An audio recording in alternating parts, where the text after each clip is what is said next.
এই কথাটি যত কম বয়সে বুঝবে, যত দ্রুত বুঝবে, তত তোমার জীবনের জন্য কিন্তু মঙ্গল, তত তুমি নিজেকে একটা ভালো জায়গায় প্রতিষ্ঠিত করতে পারবে। দেখো, আমরা একটা সত্যি যদি প্রথমেই মেনে নিই যে অর্থ ছাড়া কেউ কাউকে গুরুত্ব দেয় না, অর্থ ছাড়া একটা মানুষের কোনো মূল্য নেই, তাহলে কিন্তু আমাদের মূল ফোকাসটা থাকবে নিজেকে প্রতিষ্ঠিত করার দিকে। তুমি তোমার পরিবারের মানুষগুলোর জন্য অনেক কিছু করো, সবার সব কথা শোনো, সবার মুখে মুখে থাকো, সবার মন রাখার চেষ্টা করো, কিন্তু অ্যাট লাস্ট তুমি যদি প্রতিষ্ঠিত না হতে পারো কোনো লাভ হবে না।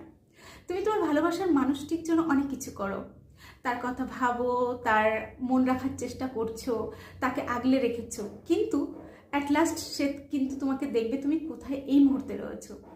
বন্ধু বান্ধবও সেম, তারা হয়তো প্রতিষ্ঠিত হয়ে গেছে, তুমি পারোনি, পরবর্তীতে তোমার পরিচয় দেবে না। তাই মূল ফোকাস রাখো অর্থ উপার্জনের দিকে।